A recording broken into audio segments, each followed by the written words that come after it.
Good morning बच्चों। मैं दीपिका आपके लिए दूसरा फिज़िक्स का भौतिक विज्ञान का इंटरमीडिएट का दूसरा वीडियो आज लेके आपके सामने हूँ, जिसमें पिछले वीडियो में मैंने वैद्युत आवेश के बारे में आपको बताया था और आज मैं आपको कूलाम के नियम को डिक्टेट करूँगी। समझने का प्रयास करिएगा। चलिए देखते हैं। देखिए कूलाम ने सबसे पहले हम कूलाम के बारे में जान लेते हैं। थोड़ा वो आवश्यक नहीं है लेकिन जानना चाहिए, इसलिए मैं आपको बता रही हूँ कि कूलाम जो थे ये एक वैज्ञानिक थे। इन्होंने सन 1785 ईस्वी में, फ्रांसीसी वैज्ञानिक थे ये, इन्होंने अपने प्रयोगों के आधार पर दो आवेशों के बीच में कार्य करने वाले बल के संबंध में एक नियम प्रस्तुत किया। इस नियम में उन्होंने क्या बताया कि दो स्थिर बिंदु आवेशों के बीच, दो स्थिर यानी ये दो स्थिर बिंदु हैं बेटा, दो स्थिर Q1 और Q2, दो स्थिर बिंदु आवेशों के बीच लगने वाला आकर्षण या प्रतिकर्षण बल। देखिए बल आकर्षण भी हो सकता है, प्रतिकर्षण भी हो सकता है, ठीक है। आकर्षण या प्रतिकर्षण बल दोनों आवेशों के परिमाणों के गुणनफल के अनुक्रमानुपाती तथा दोनों आवेशों के बीच की दूरी के वर्ग के व्युत्क्रमानुपाती होता है। गणितीय रूप से अगर हम इसे देखें तो हम कह सकते हैं F is proportional to mod क्यों लगाया? क्योंकि हमने परिमाण शब्द का यूज़ किया। परिमाण शब्द का यूज़ क्यों किया? क्योंकि यहाँ पर केवल और केवल धनात्मक मान हमें लेना है, ठीक है। तो अब F is proportional to Q1 Q2 upon R square. तो F equals to K Q1 Q2 upon R square. तो K यहाँ क्या है? K आपका एक नियतांक है जिसका प्रयोगों के द्वारा मान निकाला गया है 9 × 10⁹ न्यूटन मीटर स्क्वायर पर कूलाम स्क्वायर। ये इसका मात्रक हो जाता है। प्रयोगों के द्वारा अगर ये मान निकाला गया तो इस मान को यहाँ अगर हम पुट करते हैं कि F equals to 9 × 10⁹ Q1 Q2 upon R square, इसको इक्वेशन 1 हमने मान लिया है। अब इक्वेशन 1 मान लिया तो आगे देखते हैं बेटा। अगर हम मान लें Q1 equals to Q2 equals to 1 coulomb, अगर हमने ये माना और हम मान लें कि दूरी R, दोनों आवेशों के बीच की दूरी R बराबर 1 मीटर मान लिया जाए, तो समीकरण 1 से हम ये कह सकते हैं F equals to 9 × 10⁹ newton metre square पर coulomb square into 1 coulomb upon 1 metre square. Metre square को मीटर स्क्वायर से कैंसिल करेंगे। Coulomb square is divided by Coulomb square. Okay, then we can find F equals to 9 × 10⁹ Newton. यानी हम ये कहेंगे कि इससे हम क्या, ये सारी चीज़ें हमने क्यों करी? हम यहाँ पर ये बताएंगे कि एक कूलाम क्या है। एक कूलाम, ये परीक्षा में पूछा जाता है एग्जाम में। एक कूलाम की डेफिनेशन अगर आपसे पूछी जाती है तो आप बता सकते हो, वहाँ ये कह सकते हो कि एक कूलाम वह आवेश है, एक कूलाम वह आवेश है जो अपने से 1 मीटर की दूरी पर, 1 मीटर क्यों? क्योंकि हमने R को क्या माना? 1 मीटर। 1 मीटर की दूरी पर निर्वात या वायु, यहाँ शब्द प्रयोग करना आवश्यक है क्योंकि अभी मैं आगे बताती हूँ। निर्वात या वायु में रखे अपने के बराबर यानी Q1 बराबर Q2 बराबर 1, अपने के बराबर आवेश पर 9 × 10⁹ न्यूटन का बल आरोपित करती है ना। तो यानी यहाँ पर ये क्यों? क्योंकि ये माध्यम पर निर्भर करता है। अगर निर्वात या वायु में है तो मान अलग होगा। अगर आपका परावैद्युत यानी किसी कुचालक को यहाँ पर रखा गया है तो इसके मान में परिवर्तन आता है। लेकिन जनरली हम यहाँ पर जो भी फॉर्मूले यूज़ करते हैं हम निर्वात या वायु के लिए यूज़ करते हैं, इसलिए हम यहाँ पर क्या कहेंगे? निर्वात या वायु में ये शब्द प्रयोग हमेशा करेंगे।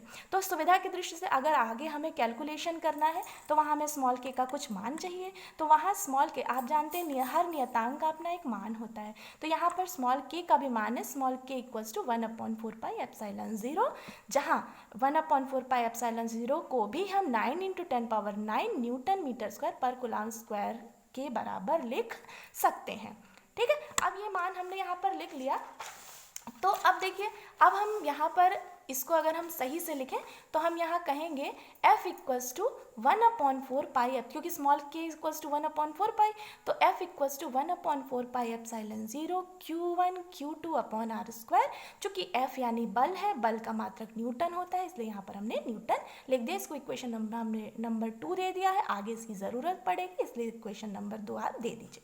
ठीक है, अब आप देखिए ये जो एप्सिलॉन 0 है, ये जो एप्सिलॉन 0 है ये क्या है, इसे क्या कहेंगे, इसका नाम होता है एप्सिलॉन 0, जिसे हम, इसका नाम तो है एप्सिलॉन 0, लेकिन ये भौतिक विज्ञान में क्या है, क्या इसे हम कहेंगे निर्वात की वैद्युतशीलता, परमिटिविटी ऑफ फ्री स्पेस, यानी नियतांक एप्सिलॉन 0 को निर्वात की विद्युतशीलता यानी परमिटिविटी ऑफ फ्री स्पेस कहा जाता है।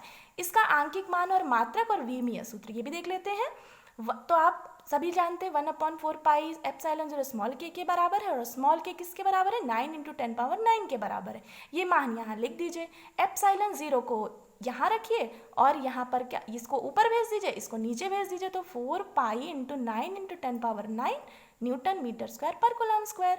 और फिर इसको जब आप कैलकुलेट करेंगे तो एप्सिलॉन 0 का जो मान आता है वो है 8.85 × 10⁻−12 कूलम स्क्वायर पर न्यूटन मीटर स्क्वायर।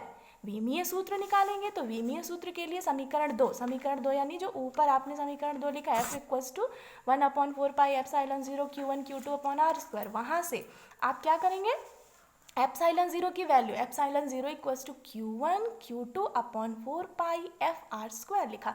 इसका विमीय सूत्र आप लिखेंगे तो एप्सिलॉन 0 बड़े ब्रैकेट में लिखने का मतलब आपने फर्स्ट ईयर में पढ़ा होगा, 11th में पढ़ा होगा कि जब विमीय सूत्र लिखते हैं तो बड़े ब्रैकेट में इसको लिखा जाता है। तो एप्सिलॉन 0 आप जानते हैं Q, तो Q क्या है, आवेश, आवेश धारा गुणे समय, तो धारा का हो जाएगा A, समय का हो जाएगा T, AT, AT अपॉन बल का आप सभी लोग जानते हैं 4 पाई, चूंकि नियतांक है इसका विमीय सूत्र नहीं होता है, तो F mLT-2 R square L2, इसको ठीक कर लेंगे। ये देखिए m ऊपर जाएगा, m-1 हो जाएगा, L L2 L3 हो जाएगा, L-3 ऊपर जाएगा, L-3 हो जाएगा, फिर T देखिए 1 2 2T, ये T ऊपर जाएगा, माइनस का प्लस हो जाएगा, तो T ऊपर 2, नीचे से भी गया 2 2 2 4, यानी T4। यहाँ पर A2 1 A 2 A2, तो A2 हो जाएगा। और इस मात्रक को अगर हम MKS प्रणाली में लिखना, अगर एग्जाम में पूछता है कि एप्सिलॉन 0 का विमीय सूत्र लिखिए तथा MKS प्रणाली में उसका मात्रक लिखिए, तो इसी के द्वारा हम MKS प्रणाली में मात्रक भी लिख सकते हैं। देखिए M का मतलब होता है किलोग्राम, L का मतलब होता है मीटर, T का मतलब होता है सेकेंड, और A का मतलब होता है एम्पियर। तो आप लिख सकते हो किलोग्राम, देखिए मैंने लिखा हुआ है, आप देख लीजिए। आप MKS प्रणाली में एप्सिलॉन 0 का मात्रक लिख सकते हो किलोग्राम इनवर्स मीटर की पावर -3, सेकेंड की पावर 4, एम्पियर की पावर 2 है। ठीक है, अच्छा अब हम यहाँ पर ये आपको बता दें कि यदि ये निर्वात या वायु के स्थान पर यदि दोनों आवेशों के बीच में कोई कुचालक, अब कुचालक कुछ भी हो सकता है, वो कुचालक आपका लकड़ी भी हो सकती है, मोम भी हो सकता है, और कांच भी हो सकता है, तेल भी हो सकता है, कागज़ भी हो सकता है, कुछ भी, जो भी कुचालक आप जो भी है, अगर उन दोनों आवेशों के बीच में कोई कुचालक रखा हुआ है तो क्या होगा, F equals to 1/4 pi, same formula है बेटा, केवल यहाँ पर क्या डिफरेंस किया गया है, क्या चेंज किया गया है, sorry, 1/4 pi epsilon 0 capital K। अब ये कैपिटल K आपका डिपेंड करता है, ठीक है, तो F equals to 1/4 pi epsilon 0 K Q1 Q2 upon R square, है ना। तो यहाँ आपका जो कैपिटल K है उसको क्या कहते हैं, ये एक विमाहीन नियतांक है जिसे उस पदार्थ का परावैद्युतांक या विशिष्ट परावैद्युकता, है ना, इंग्लिश में डाइलेक्ट्रिक कांस्टेंट या स्पेसिफिक इंडक्टिव कैपेसिटी कहते हैं। और तथा कुचालक पदार्थ को परावैद्युत भी कहते हैं, ये भी जानते रहिए कि किसी कुचालक पदार्थ को परावैद्युत भी कहा जाता है, कुचालक पदार्थ को परावैद्युत भी कहते हैं। ठीक है, तो हम ये कह सकते हैं कि सभी परावैद्युतों के लिए कैपिटल K का मान क्या होता है, 1 से ज़्यादा होता है। जैसे अगर आपसे पूछा जाए कि 0.1 परावैद्युत के लिए क्या 0.1 हो सकता है, तो आप कहोगे नहीं, क्यों, क्योंकि जो 0.1 है वो 1 से छोटा, 0.7, 0.8, 0.9 नहीं, जब इसका मान 1 से ज़्यादा होगा तब ये किसके लिए माना जाएगा, परावैद्युत के लिए। माना जाने का मतलब कि आपके दोनों आवेशों के बीच में क्या रखा गया है, कोई परावैद्युत रखा गया है। धातुओं के लिए कैपिटल के का मान इन्फिनिटी यानी अनंत होता है। निर्वात या वायु के लिए 1 होता है। यानी आप कह सकते हो कि याद करिए, देखिए इसको ध्यान रखना पड़ेगा, हमें एग्जाम के पॉइंट ऑफ व्यू से हमें इसको याद रखना पड़ेगा। क्या याद रखना पड़ेगा कि कैपिटल के का मान इन्फिनिटी, 1 और 1 से ज़्यादा, ये तीनों हो सकते हैं। ठीक है, तो 1 और इन्फिनिटी के बीच में ये वैरी करेगा। तो 1 होगा तो वायु या निर्वात के लिए होगा, 1 से बड़ा होगा तो किसके लिए, कुचालक के लिए या परावैद्युत के लिए। इन्फिनिटी यानी अनंत होगा तो किसके लिए, धातुओं के लिए। ठीक है, तो ये आपको याद रखना पड़ेगा, इतनी बातें आपको ध्यान रखनी पड़ेगी। इसके बाद आज का वीडियो यहीं मैं फिनिश करती हूँ बेटा।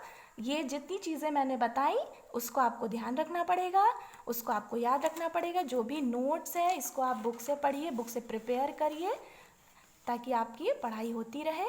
ठीक है, चलिए, धन्यवाद।